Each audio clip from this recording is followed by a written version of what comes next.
दोस्तों, आज की कहानी है। रिया ने अपनी सहेली को अपने पति के साथ गलत संबंध बनाते जब रंगे हाथ पकड़ा तो अंकिता ने अमित को अपने खास दोस्तों से मिलवाने के लिए अपनी सहेली महक के घर लंच पर बुलाया था। उन दोनों को वहां पहुंचे चंद मिनट ही हुए होंगे कि अंकिता की दूसरी प्रिय सहेली रिया भी अपने पति राजीव के साथ आ पहुंची। महक के पति मोहित ने रिया पर नजर पड़ते ही उसकी तारीफ करने लगी। रिया, आज तो तुम्हें देख रास्ते में ना जाने कितने लड़के गस खाकर गिरे होंगे, एक भी नहीं गिरा। रिया ने उदास दिखने का अभिनय किया। मैं नहीं मान सकता। देखो, संसार की सबसे खूबसूरत स्त्री को सामने देखकर मेरा दिल कितना तेज धड़क रहा है। अपनी छाती पर रखने के लिए मोहित ने अचानक रिया का हाथ पकड़ लिया।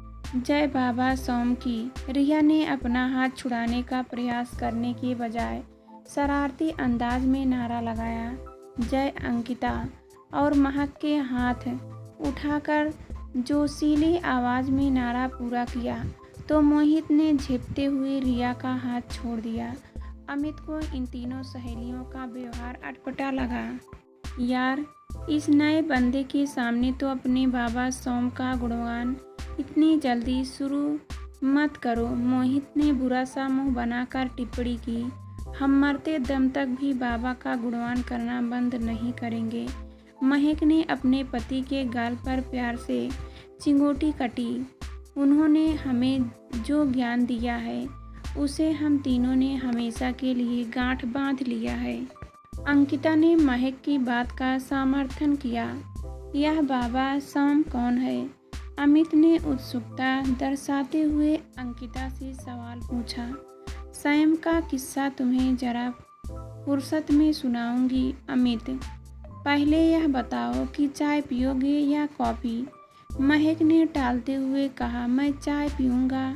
साल भर पहले अंकिता अपनी इन दोनों करीबी सहेलियों से परिचित नहीं थी। एक रविवार की सुबह ये दोनों बिना कोई सूचना दिए पहली बार उससे मिलने कामकाजी महिलाओं के हॉस्टल में आ पहुंची थी।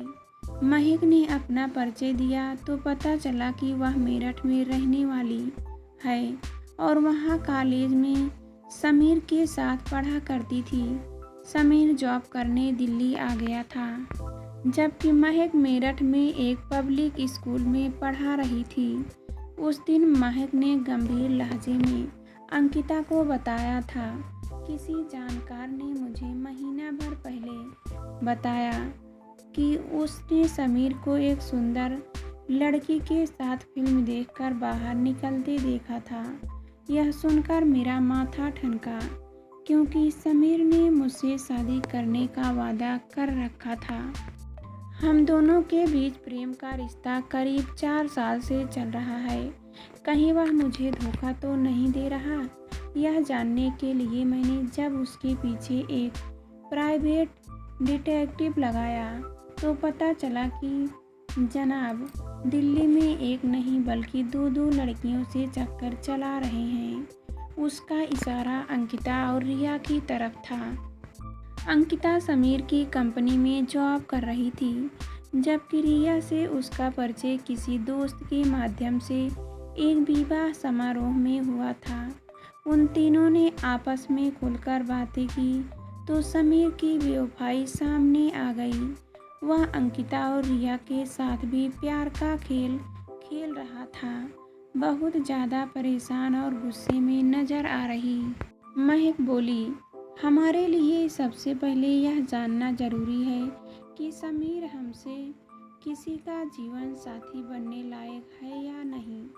अगर वह हम तीनों को बेवकूफ़ बनाकर हमारी भावनाओं से खेल रहा है तो हिसाब बराबर करने के लिए हमें उसे तगड़ा सबक सिखाना चाहिए। उन तीनों ने साथ बैठकर समीर की असलियत उजागर करने के लिए योजना बनाई। फिर योजनानुसार पहले अंकिता ने फ़ोन करके समीर से कहा कि वह आज शाम उसके साथ गुजारना चाहती है। उसने 6 बजे नेहरू पार्क में उसे मिलने के लिए बुलाया। रिया ने भी उसी शाम समीर को अपने घर में 6 बजे चाय पीने के लिए बुलाया। बातों बातों में वह उसे यह बताना नहीं भूली कि उस शाम उसके माता पिता भी घर पर नहीं होंगे। आखिर में महक ने समीर को फ़ोन करके जानकारी दी कि वह एक रिश्तेदार को देखने आज दिल्ली आ रही है और रात 8 बजे के करीब वापस मेरठ लौट जाएगी। अतः उसने 6 बजे उसे अपने मामा के घर मिलने के लिए बुलाया। समीर ने उन तीनों से ही शाम 6 बजे मिलने का वादा कर लिया। अमित ने चाय का पहला घूंट भरने के बाद जायकेदार चाय बनाने के लिए महक की दिल खोल कर तारीफ की। महक ने प्रसन्न अंदाज में अमित से पूछा, अब तुम यह बताओ कि हमारे अंकिता के साथ तुमने इश्क का चक्कर कब, कहाँ और कैसे चलाया? यह मेरे दोस्त नीरज की शादी में आई हुई थी। मैं तो पहली ही नज़र में उसे अपना दिल दे बैठा था। अमित ने कुछ शर्माते हुए सबको जानकारी दी। पहली बार अंकिता को देखकर मुझ पर भी कुछ ऐसा ही प्रभाव पड़ा था, पर अफसोस कि तब तक मेरी बारात रिया के फार्म हाउस तक पहुंच चुकी थी। राजीव के इस मजाक पर सब दिल खोलकर हंसे तो रिया ने चिढ़ाने वाले अंदाज में अपनी जीभ निकाली। अच्छा, एक बात बताओ, क्या तुम किसी भी सुंदर लड़की को देखकर लाइन मारना शुरू कर देते हो?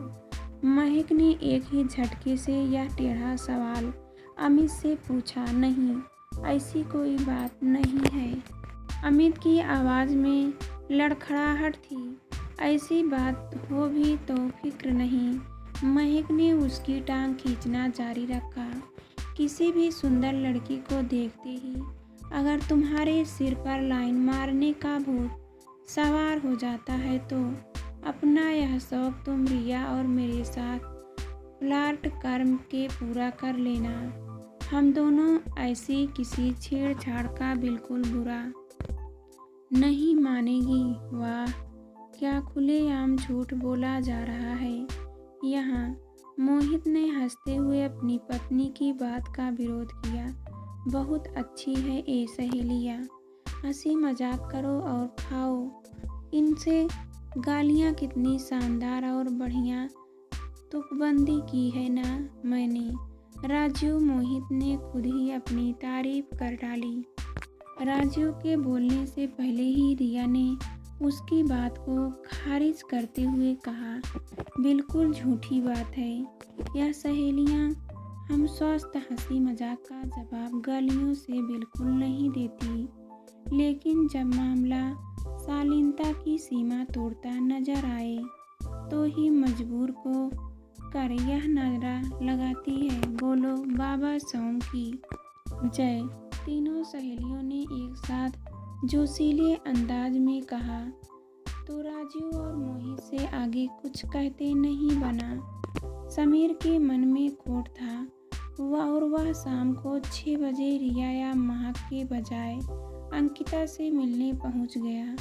घर में किसी और के न होने का फायदा उठाते हुए जब वह जबरदस्ती उसके कपड़े उतारने की कोशिश करने लगा तो बेडरूम में छिपी महक और रिया वहां से निकलकर उसके सामने ड्राइंग रूम में आ गई।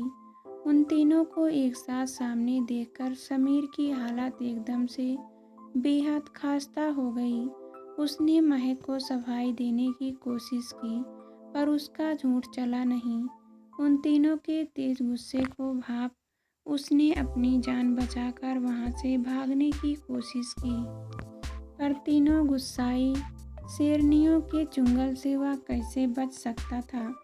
तीनों ने उस चालबाज इंसान की पहले जमकर चप्पल व सैंडलों से धुनाई की और फिर उसे एक झटके में अपनी अपनी जिंदगियों से निकाल कर फेंका। महक और रिया उस रात अंकिता के घर में ही रुकी। उस रात साथ साथ हंस और आंसू बहाकर सुबह तक वे तीनों अच्छी सहेलियां बन गई थी।